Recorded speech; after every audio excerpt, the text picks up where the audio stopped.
मध्य प्रदेश में विधानसभा चुनाव की तैयारियां जोरों पर है और मालवा क्षेत्र से जो भारतीय जनता पार्टी है वो अपनी जन आशीर्वाद यात्रा निकाल रही है। नीमच, मंदसौर और रतलाम के बाद अब जो भाजपा की जन आशीर्वाद यात्रा है वो उज्जैन जिले में प्रवेश कर चुकी है। कुछ लोग हमारे साथ हैं, उनसे बातचीत करेंगे कि आखिर वो क्या आशीर्वाद सच में भाजपा को दे रहे हैं या कांग्रेस को सपोर्ट करेंगे, क्योंकि दो प्रमुख पार्टियां ही राज्य में काफी लंबे समय से काबिज थी और अब देखना होगा कि इस चुनाव के बाद क्या परिणाम आता है। लोगों से बातचीत करते हैं और जानते हैं उनकी राय। भाई साहब, क्या नाम है आपका? नीलेश सक्सेना। नीलेश जी, उज्जैन शहर मालवा का एक बड़ा इलाका है, यहाँ से क्या उम्मीद जताई जा रही है? भारतीय जनता पार्टी को आप सपोर्ट करेंगे, कांग्रेस को सपोर्ट करेंगे, किसे करने जा रहे हैं? जो डेवलपमेंट की बात करेगा हम लोग उसको सपोर्ट करेंगे। अभी as far as Ujjain is concern बहुत अच्छा डेवलपमेंट हो रहा है यहाँ पे। यहाँ के फुटफॉल्स जो आप सभी को मालूम है कि देश में सबसे पहले स्थान पे चल रहा है उज्जैन। फुटफॉल्स होंगे तो इकोनॉमी को बूस्ट होगा, इकोनॉमी को बूस्ट होगा तो उसके अलावा हमको क्या चाहिए? हमको तो यही चाहिए कि डेवलपमेंट हो, सिटी का डेवलपमेंट हो और गवर्नमेंट में प्रदेश का डेवलपमेंट हो। और क्या चाहिए हमें? आपको क्या फायदा हुआ है अब तक किसी योजना का या कुछ ऐसी? देखिए, डायरेक्टली फायदा किसी को कुछ नहीं होता है। गवर्नमेंट डायरेक्ट किसी को कुछ थोड़ी देती है, इनडायरेक्ट फायदा होता है। अगर यहाँ पे प्रॉस्पेरिटी बढ़ेगी तो डेफिनेटली मेरे तक भी आएगी वो। तो उज्जैन में मूर्तियां लगाई गई थी महाकाल लोक में, वो गिर गई, उसमें भी भ्रष्टाचार की बात कही जा रही थी। अब मैं ये तो कंक्लूसिव नहीं बोल सकता कि क्या हुआ है। कुछ जो है गुणवत्ता की कमी रही होगी, इसीलिए जो है वो जो मिसहेप हुआ है अच्छा नहीं हुआ, लेकिन शायद गवर्नमेंट ने उसको मतलब रिवाइव कर दिया है। शहर के कई इलाकों में मैं कल से घूम रहा हूँ कि बहुत सारी जगह ये शिकायत है कि लाइट्स जा रही हैं और बहुत सारी जगह पानी गंदा आ रहा है। पानी गंदे की समस्या अभी की नहीं है, वो काफी समय से है। अब उसके जो क्या फैक्टर्स हैं ये तो बड़ा कहना मुश्किल है, लेकिन ओल्ड लाइंस जो डली हुई हैं उसके कारण शायद जो है वो मतलब जो क्लेरिफाइड वाटर चाहिए रहता है वो नहीं मिल रहा है। मे भी शिप्रा को गंदा जो इतनी गंदी थी उसको गंगा की तरह बनाने की बात कही जा रही थी, अब तक वो साफ हो पाई है? वो सिर्फ पेपरों पे ही है और शिप्रा और ज्यादा गंदी हो गई है। कुछ भी जमीनी कार्रवाई कुछ भी नहीं हुई उस पर। आपको क्या लगता है इस बार किसे समर्थन कर रही है उज्जैन की जनता? ये तो वक्त बताएगा आने वाले समय में।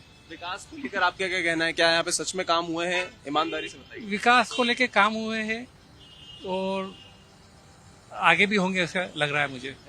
कोई भी सरकार आएगी विकास के कार्य, विकास को कोई नहीं रोक पाएगा। उज्जैन की क्या समस्याएं हैं? और उज्जैन की सबसे बड़ी समस्या पीने के पानी की है। आज तक सेवरखेड़ी डैम नहीं बना। एक ही डैम है 40 साल पुराना, पूरा उज्जैन उसी पे डिपेंडेंट है। महाकाल लोक में 6 लाख लोग रोज आ रहे हैं। पानी कहाँ है आपके पास? इंफ्रास्ट्रक्चर पूरा फेल हो गया है। आपके पास जमीनी कार्रवाई करने के लिए कुछ भी नहीं। सेवरखेड़ी डैम बनना चाहिए उज्जैन में। तो पानी की समस्या बता रहे हैं ये वो जागरूक नागरिक हैं उज्जैन के जो अपनी समस्याएं बता रहे हैं कि पानी की समस्या है, विकास को लेकर बहुत काम होने हैं। परिवहन एक बहुत बड़ा रोल निभाता है उज्जैन जैसे शहर में जहाँ महाकाल का मंदिर है। कुछ लोग हमारे साथ हैं। आप ड्राइवर हैं सर? जी सर। क्या समस्या आपको लगती है कि यहाँ पे अभी है बनी हुई उज्जैन में? समस्या तो बहुत सारी है, बहुत सारे जैसे ऑटो रिक्शा हो गए हैं, बहुत भीड़ लग जाती है, जाम लग जाता है, बहुत दिक्कत आती है। ट्रांसपोर्ट अच्छा नहीं है? ट्रांसपोर्ट अच्छा नहीं है, कोई व्यवस्था नहीं है। अच्छा। इतना जाम लगता है कि 1 घंटा तक, 1.5 घंटे तक हम जाम में फंसे रहते हैं। सड़क, पानी, बिजली को लेकर? सड़क भी बहुत अच्छी नहीं है, बहुत जगह गड्ढे हो रहे हैं, कभी क्या हो रहा है।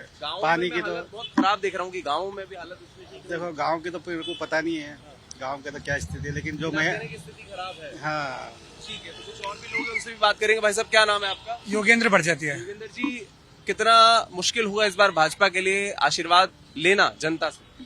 नहीं, यदि देश के स्तर की बात करें तो देश के स्तर पर जो मोदी जी द्वारा कार्य किए जा रहे हैं और पूरी उनकी टीम द्वारा जो कार्य किए जा रहे हैं, जैसे कि अभी वर्तमान में G20 सम्मेलन चल रहा है। G20 सम्मेलन इस भारत देश के लिए इतना बड़ा परिवर्तन है कि उस परिवर्तन के कारण देश की जनता बहुत अभिभूत है और देश के मैं सोचता हूँ कि बहुत सारे वोट इससे परिवर्तन होंगे इस मोदी जी के अचीवमेंट को देख के। उसके बाद प्रदेश स्तर की बात करें तो प्रदेश स्तर पे भी चूंकि इस बार जो लोगों का जनमानस है वो कुछ चेंज हो रहा है, क्योंकि जनता की एक स्वाभाविक प्रतिक्रिया होती है कि यार कुछ चेंज किया जाए, लेकिन तो भी मोदी सरकार के द्वारा किए गए कार्य और प्रदेश स्तर पे जो वर्तमान में कार्य हो रहे हैं उस कार्य को देखते हुए निश्चित ही वापस से भाजपा अपना परचम लहराएगी। आपको आपको राज्य में नहीं लगता है कि राज्य में जो काम है वो मामा जी को करवाने थे, उसमें हम G20 को क्यों देख रहे हैं? क्या मोदी के नाम पे भी वोट मांगे जा रहे हैं? राज्य में तो राज्य के विकास पे वोट दिए जाते हैं। नहीं सर जी, मैंने बात करी आपसे 3 लेवल की। देश स्तर की यदि बात करें केंद्रीय लेवल पे तो वहां पर बहुत अच्छे कार्य हो रहे हैं, G20 और बाकी और अन्य कार्य। प्रदेश स्तर की बात मैंने आपको बताया जैसे कि प्रदेश स्तर पे चूंकि 15 साल से एक तरफा शासन चल रहा है भारतीय जनता पार्टी का, बीच में कुछ समय रहा उनकी कुछ पार्टी स्तर पे कुछ ऐसी गतिविधियां रही कि उससे भी लोगों का थोड़ा सा जनमन प्रभावित है, लेकिन उन सब गलतियों को दरकिनार करते हुए भारतीय जनता पार्टी फिर से अपना परचम लहराने की पूरी कोशिश कर रही है और जहां तक मेरा सोचना है इसमें बीजेपी कामयाब होगी। उज्जैन में क्या कुछ समस्याएं हैं जिन्हें और पूरा किया जाना चाहिए, ठीक किया जाना चाहिए और विकास कार्य बाकी है? ये तीसरा स्तर है, लोकल स्तर, जहां पर नगर निगम अपना कार्य करती है, पार्षद स्तर पर कार्य होता है। चूंकि महाकाल लोक के कारण पूरे शहर में विकास चल रहा है। हम हमारे उत्तर क्षेत्र की बात करें तो जो चौड़ीकरण का कार्य हो रहा है अपने केडी गेट से 3 इमली का, तो वहां पर जनता जो बाहर की आती है वो दिखती है कितनी परेशानी है। लेकिन अगर किसी चीज का विकास छोटे मतलब इस स्तर पर होगा तो स्वाभाविक है नालियों पानी गंदा आएगा नालों में, क्योंकि वो सब जामे हो जाती हैं और सड़कें कीचड़ हो जाता है। तो ये सब लोग मतलब एक स्थानीय परेशानी है कम समय के लिए, लेकिन ये इसका जो आगे जो फ्यूचर होगा वो बहुत अच्छा होगा। देखिए जो लोग हैं स्थानीय उज्जैन जिले के, बहुत सारे लोग खुश हैं भाजपा के कार्य से, तो बहुत सारे नाखुश भी हैं और लोग उम्मीद कर रहे हैं कि इस बार फिर से अगर भारतीय जनता पार्टी आती है तो वो काम क्षेत्र में कराएगी। लेकिन जो वर्ग नाराज है खासतौर पर ग्रामीण इलाकों में, उनका कहना है कि अगर हमारे गाँव में सड़क पानी बिजली जैसी जो सुविधाएं हैं वो हमारे तक समय पे नहीं पहुंची तो हम लोग विरोध प्रदर्शन करेंगे और इस बार भाजपा को वोट ना देकर कांग्रेस को वोट देंगे। वीडियो जर्नलिस्ट कृपाल सिंह नेगी के साथ Vaibhav Parmar, India Daily Live, Ujjain, Madhya प्रदेश।